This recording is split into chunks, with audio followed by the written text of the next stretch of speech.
if your family is a family that if you're loud, whether that's running, laughing, screaming, playing, or whether that's crying and having tantrums, if you constantly get that, stop that, don't make that noise, you're being too loud, can you please quieten down, can you turn that down, can you go into another room? If you're yelling, can you stop yelling at me? Don't be angry, go to your room. Like, when go to your room is the answer when you have an emotional reaction, or if you're playing and being too loud, go to your room, you're being too loud out here. You start to learn that having an emotional expression it's not allowed. It's a punishable offense. Whether that's a good emotion or a bad emotion, in my world, it was irrelevant. It was a punishable offense, whether I was happy or whether I was sad. They were both reasons for me to get into trouble. Welcome to the Unfiltered Minds Podcast, the only culturally diverse podcast where we discuss ways to destigmatize mental health, as well as promote self-seeking behaviors amongst our youth and family members struggling with ADHD or depression. Now, here's your host, Jane Levy. Hello, everyone. Welcome to the Unfiltered Mind Podcast. This is a platform where we discuss ways to destigmatize mental health, as well as promote self-help seeking behaviors amongst our youth and their family members. Today, we have our guest. She is an emotional trauma recovery coach, specialized in CPTSD, disorder eating, host of Love Creates Freedom podcast. Welcome, Kaylee. We're super excited to have you on. I'm excited to be here. Where are you dialing from again? You dialing from Australia? Okay, Yes. Okay. So I did take a little peek on your profile. Before we dive into the interview, can you tell us a little bit about your podcast that you actually have going on? What's the driving force behind your podcast? So that's a big question. The driving force behind my podcast was, when I started it, I was smack bang in the mud. I was basically in hell. It was my own version of hell. I was in the middle of all of my trauma, everything that had ever happened in my life. I was right in the middle of my eating disorder. I was just a mess. And I was not in a position where I could afford coaching. I couldn't do it, but I knew I needed help.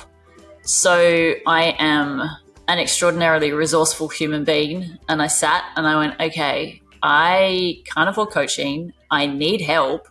How? And I just sat with it for a couple of days, and then I heard create, because I used to have an online TV show back before it was a thing. I had one a long time ago, about 10 years ago. And I just heard create your show again and have conversations with people who have already been through what you have gone through, who have already experienced their own trauma and come out the other side.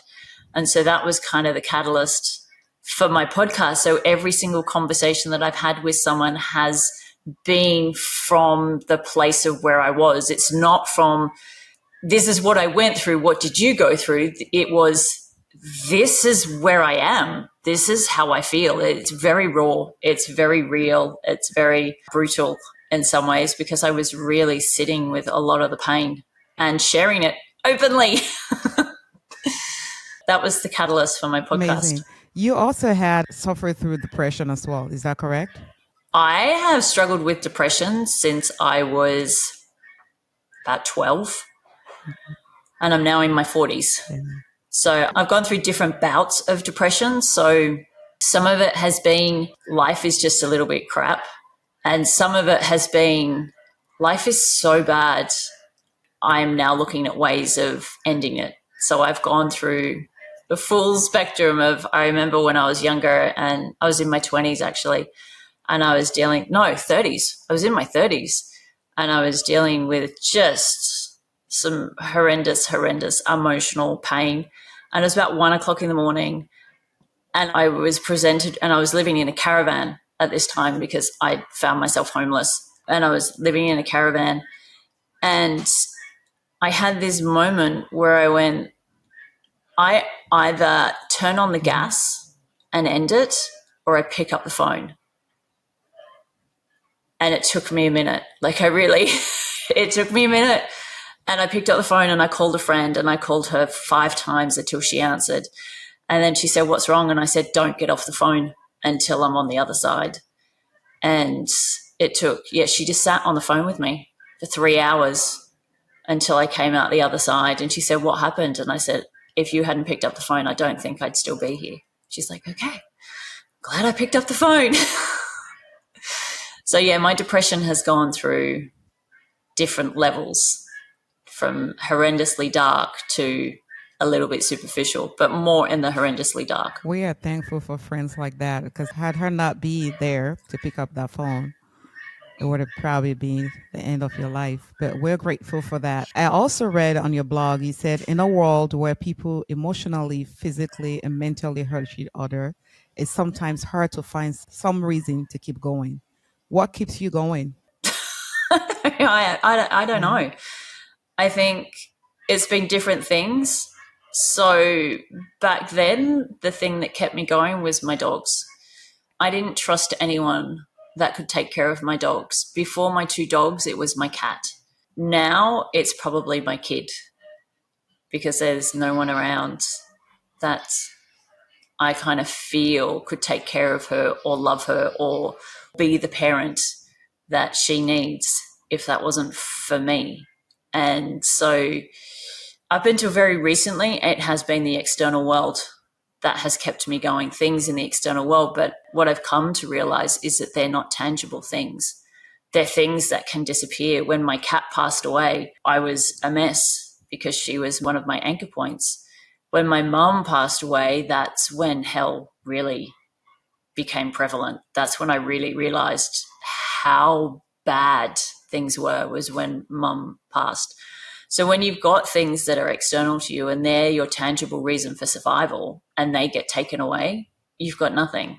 And so what I've learned now is to turn that around. And my whole journey and the whole thing that I want to start helping people realize is that they are the reason for their survival. Not their kids, not their dogs, not their cats, not their mums, not their dads, not their brothers, not their sisters, not their jobs, not their house, not their car. None of that is a reason for survival, because none of it's tangible.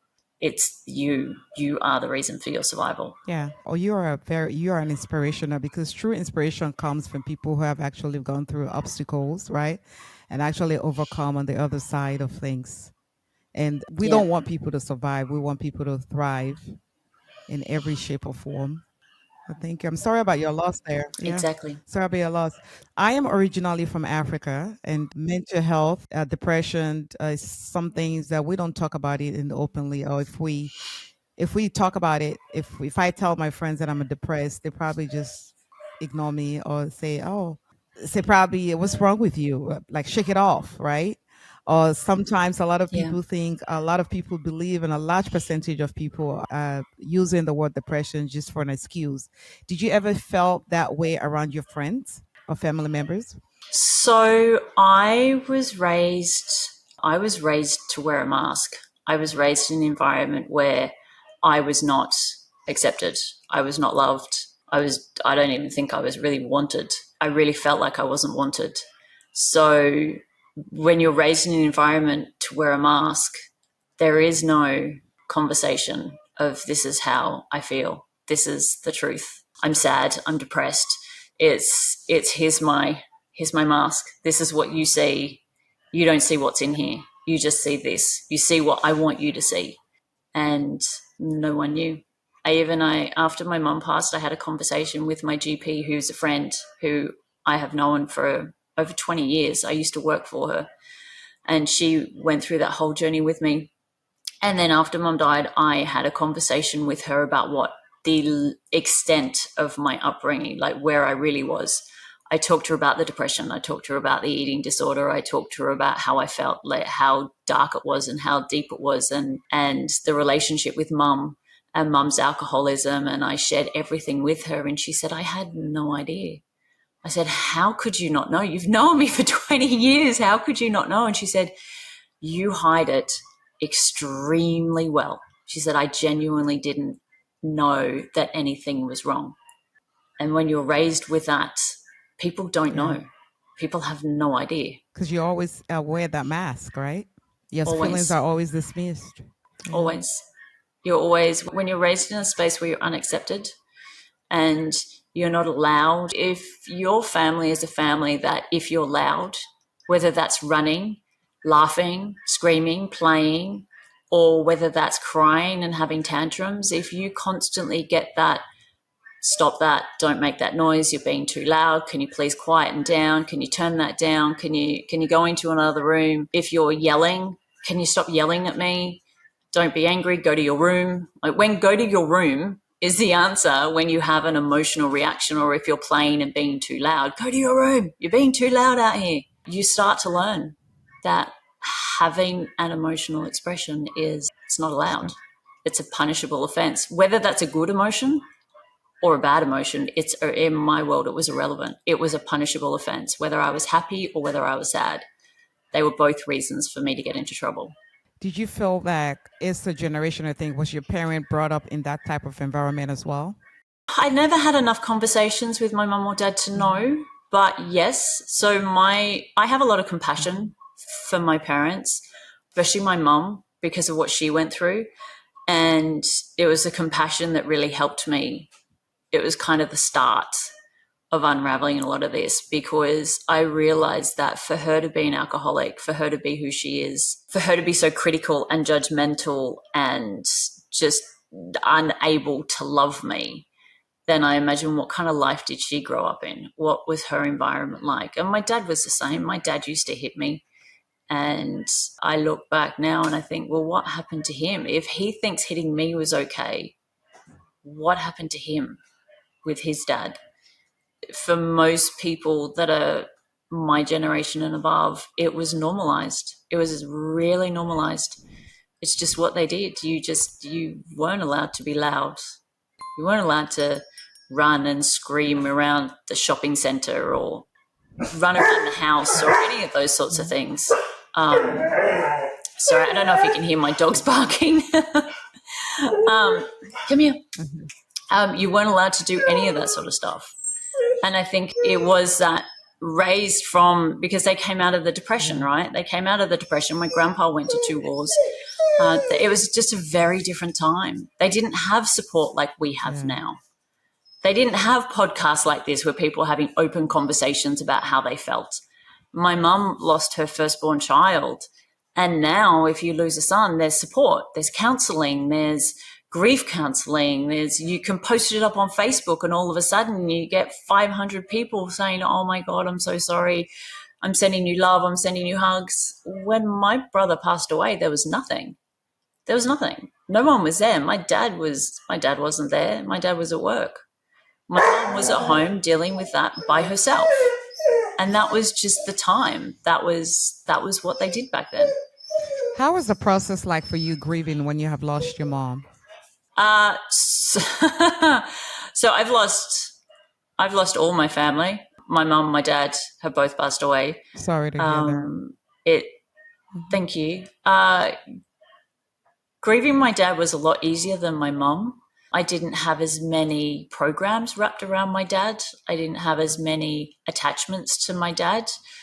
My mum passing is really what threw me sideways, because she was my platform. She was my foundation. I didn't have a foundation. I had really, not on purpose, but I had been raised to be addicted to her. So she was my dealer. And every time, whenever I started to feel too good about myself, I would call her just so I could get that hit of bad about myself. So in life, when you're raised this way, this becomes your habit. This becomes your pattern, and feeling bad about yourself. I have so much phlegm. I'm so sorry. When you're raised in that kind of environment and you get it constantly, when you're not getting it anymore, it doesn't make sense. It doesn't make sense to not feel bad about yourself. So anytime I started to feel really good about myself, I would call my mum and she would give me that hit. And then when she passed away, I realized how much I was addicted to her, how much she was my platform. So I didn't have my own base foundation.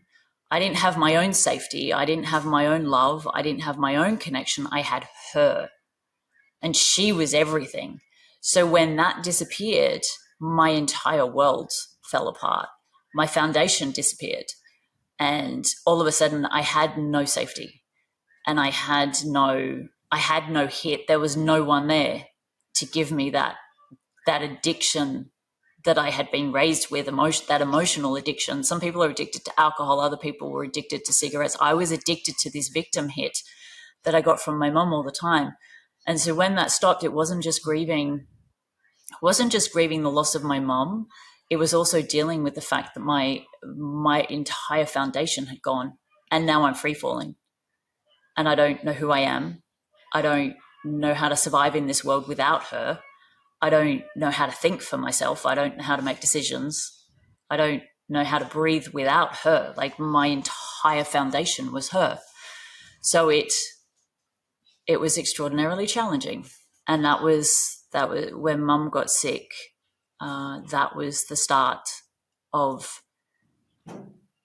really understanding how much the external world had dictated my entire life, and the unraveling of that. That's really when that journey started for me. And you just mentioned something, because poor mental health in parents is related to poor mental and physical health in children. How were you able to, now that your mom had passed, how were you able to unravel that and find help outside of that? So I tried a lot of different things. I tried counselors, I tried therapists, I tried lots of different things. None of it worked for me. So for me, it was really going into what I knew how to do for me, which was and understanding.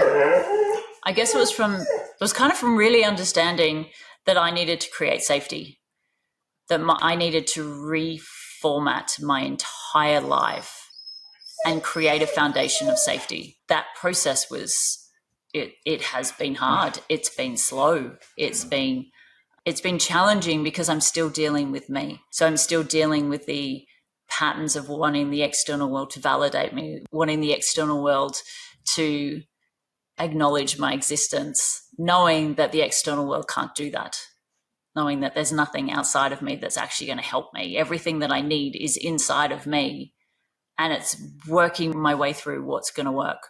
And so for me, it was creating different techniques, different tools that worked for me in that moment. And for me, it was very much about in the moment work. It was everything that I did was in this moment right now stuff, because that's all I had. I couldn't look in a week's time. I couldn't look in a month's time. All I had was, how do I get through this moment right now? How do I change this moment? And then it's, how do I change this moment? And it's interesting because when I look back, it really, really, really taught me how to be in the moment, because that's the only thing that existed for me. I couldn't function in any other way except in that moment right now. So in that moment right now, you also struggle with eating disorder. How are you currently managing? How are you currently managing that moment right now? I am vastly better, with thanks to some beautiful people who came on my podcast and shared their story, their very vulnerable story about their eating disorder. And I will 100% sit here and say it was because of them. There were 4 of them. Rich, Joshua, Julia, and Mallory, 4 beautiful human beings came on my podcast and talked about their eating disorders. And it was through them that I got the permission to start eating again. It was through them that I realized that I was doing this to myself, and I didn't actually have to do this to myself anymore, and that it was okay. It was okay for me. It was okay that I had done it. It was okay that that's where I was. It was okay that was the path that I needed to go down. And it was okay for me to stop. That was a really big gift. So for me now, eating can still be a little bit challenging, but it was challenging before I dove headfirst into an eating disorder, because I started eating organic in my 20s. So for 20 odd years, I've been really focused on only eating organic food, but it can get harder and harder to source depending on where you live. So that had always been an issue. But when people say, how are you doing now? I say, well, I'm pretty much eating the same as what I was before I had my eating disorder. So I'm kind of past that that really, really, really deep, dark eating disorder where I got down to only eating two foods.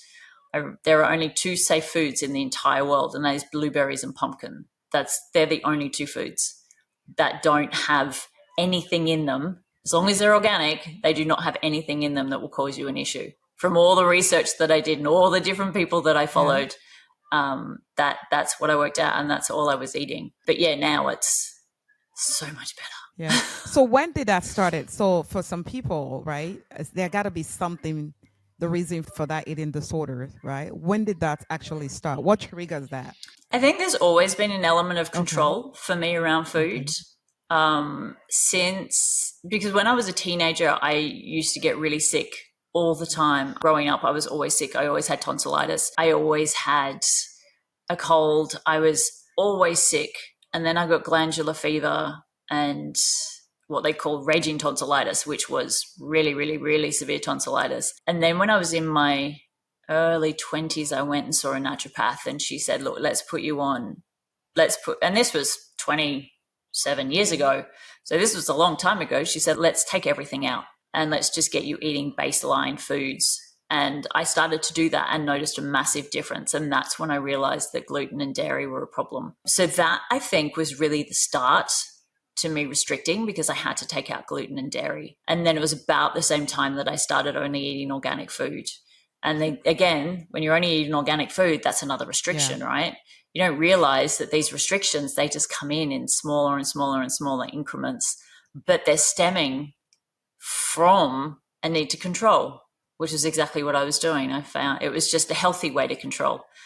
And then when it really got amplified, so I gave birth to my daughter, and then 4 months later, my mum got diagnosed with liver cancer, and she wasn't meant to make it to the end of the year, or she wasn't meant to make it to my daughter's first birthday. They only gave her 6 months to live. So here I am having this amazing experience of being a single mum, which I knew was going to happen. I chose that pathway, but I didn't know I was going to do it without my mom. And so when my mom got sick, that was the journey into hell for me. That's when all of my control patterns came out, every single one of them, and they were all around food. And I just restricted more and more and more and more. And the whole the whole point in my head was, if you eat any of these foods, then you're probably going to die, and who's going to take care of your daughter? And so this voice in my head that there were so many, but there were two of them were linked, was I need to control the shit out of my life right now because it is falling apart. And this voice saying, if you eat any of this stuff, you're going to die. And that was really the start of it. And then I was just slowly getting worse and worse and worse until I realized how bad I was when I was sitting there. And I actually read this in my book the other day that I'd written. I didn't even know. And I was just flicking through, and it opened to this page. And I'd actually written, death has been here for 7 days and he's here to take me away, but I don't want to die. And I remember I went to see a friend of mine who does network chiropractic, and he was doing a session on me, and he was kind of the catalyst to pull me out, apart from death, being there for 7 days. This guy was the other catalyst to pull me out, because I sat and he looked at me and he said, your life force is like, it's gone. He said, I'm really worried that this is the last time I'm going to see you. If you don't do something, you're going to be gone. I can feel that you are already, like, you're dying. Like, what are you doing? You need to stop. And so then when it was him and they're staring me at the face, the next day I woke up and went, okay, I need to stop this. And that was my journey out. And it's taken me probably maybe 4 years. 4 years of coming out the other side of that, digging, finding my way out of that very deep, entrenched hole. Because I'm not only dealing with the eating disorder, I'm also dealing with the death of my mom. I'm also dealing with all of my trauma from my childhood, and I'm dealing with all my control issues, and I'm dealing with the loss of my family, because when my mum passed away, that also meant that relationships in the family that I had previously thought, there was always this kind of inkling of hope. Maybe maybe one day if I go see mum, maybe things will be different. When mum went, that went as well. So then I'm grieving the loss of the family members that I had thought maybe one day could be fixed. It was just To manage. a lot just all piled on top of each other, which is why I say I was kind of in my own personal hell. Well, I'm glad you're alive today and you're able to share your story. I hope a lot of people are going to resonate with what you're sharing because you have a little bit of everything going on.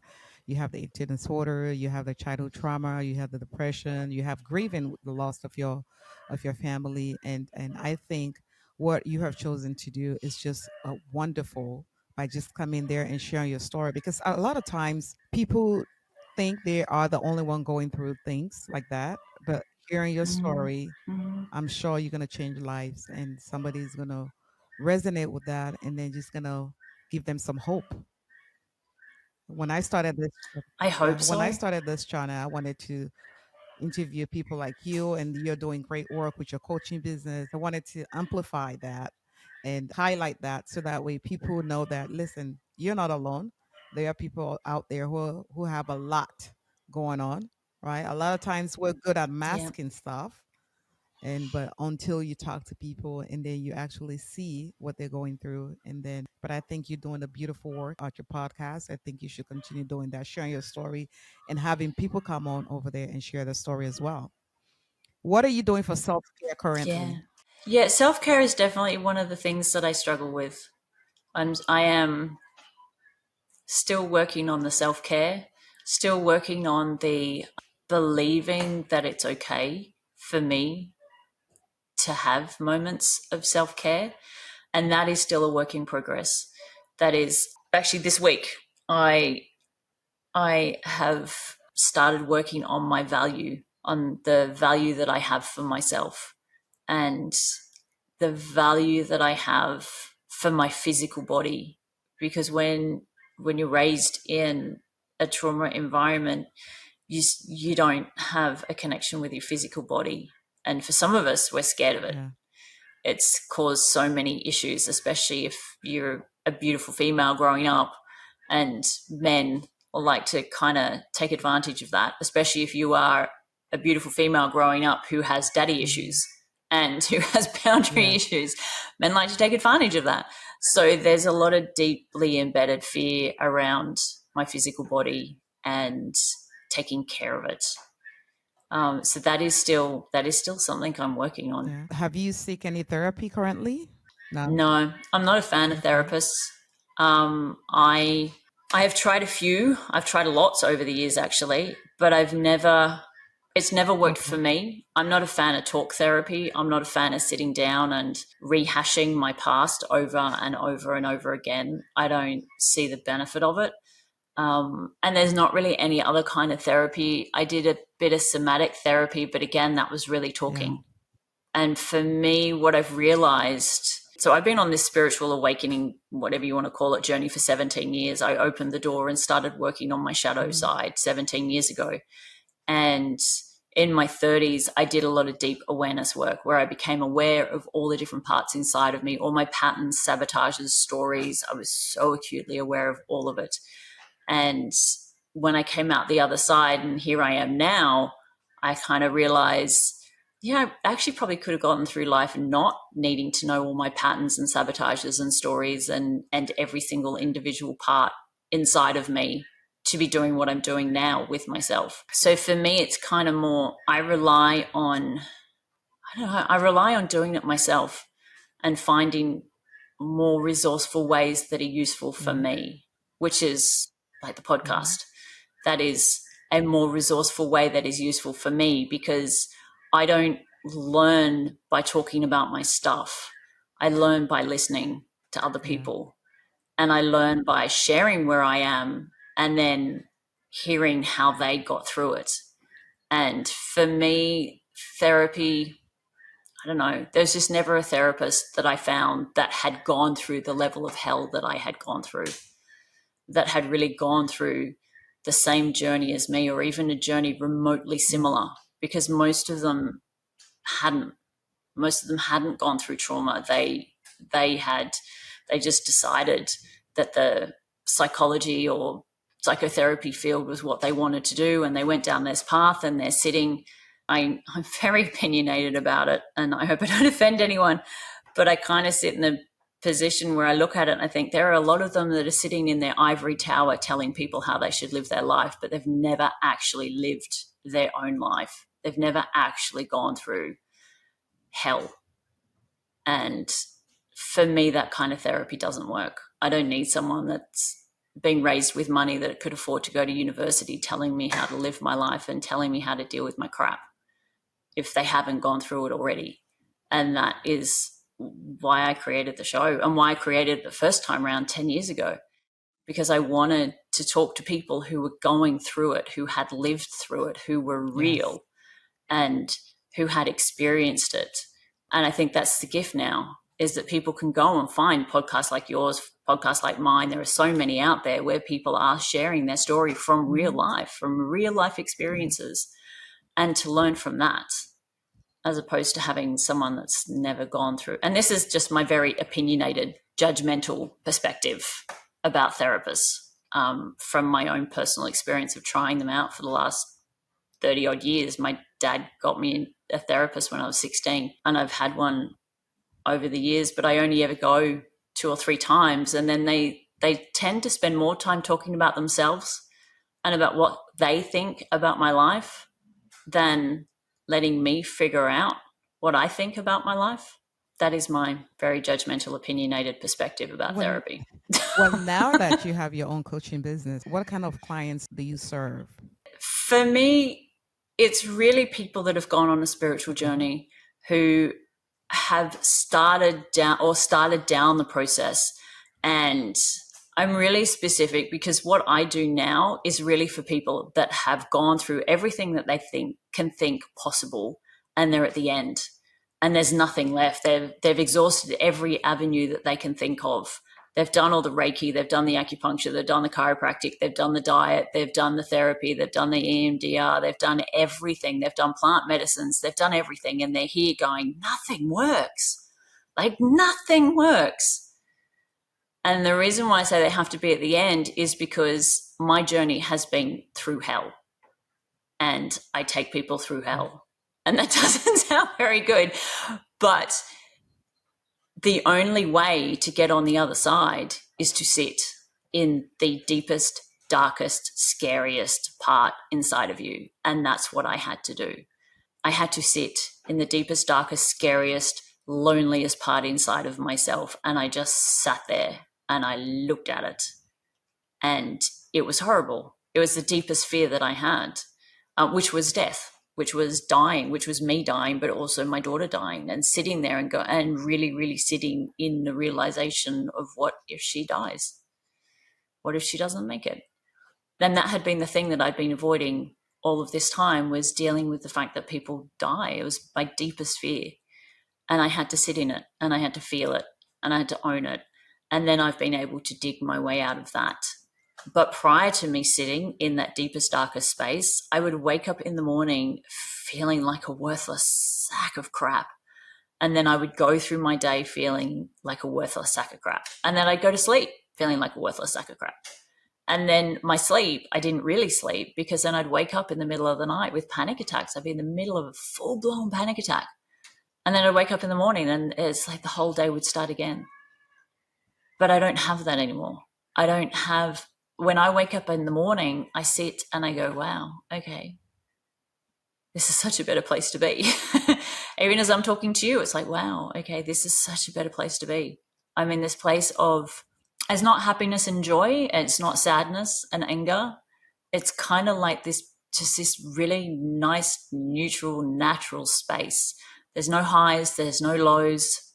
It's just, I'm just in a space of being with the sensations, being with the emotions, being with the thoughts, being with all of it, and being here and going, okay. And for me, it's people that are at that point.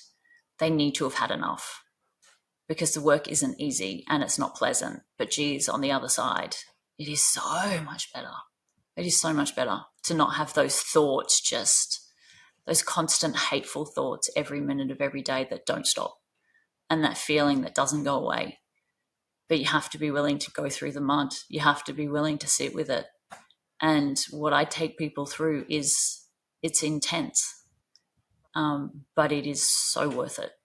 And that's why I say people have to be in a place where they've had enough. You have to have had enough of the life that you've had to want to change it. Willing to change it. On the other side, you're the overcomer, you're thriving, and it's beautiful to watch. How can our viewers find you on social media platform to book you for consultation?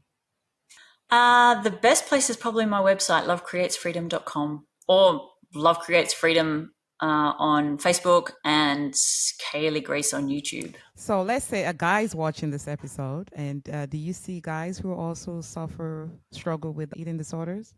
I would love to work with men. I think that they are really the forgotten energy on the planet. Women have kind of taken over and dominated. And I really feel that men have suffered a lot through the women's movement and femininity and feminists and all that sort of stuff. I feel like men have really suffered through that. And they are such a gift. Men are not something to be hated or something to be ridiculed or victimized or pushed down or punished just for existing. They are beautiful. And I would love to work with more men and help them find that space on the other side of this feminist beating that they have gone through. Even more so now. It's worse now than it was before. But yeah, I think men are they are definitely forgotten. The forgotten gender. They do go through a lot, but they just don't speak about it, because when they do speak about it, they're considered to be weak, right? So I like to bring that to their attention, so that way, in case they're watching this and they say, well, what happened? I'm going through eating disorder, but I'm shy to talk about it. They can reach out to you and you're able to help them with that. It doesn't even have to be an eating disorder. It can be anything. They can be an alcoholic. They can be a smoker, or not even. They can be someone that's on a spiritual journey who's just struggling. My focus isn't just around eating disorders. It definitely was. And I still have that on my website.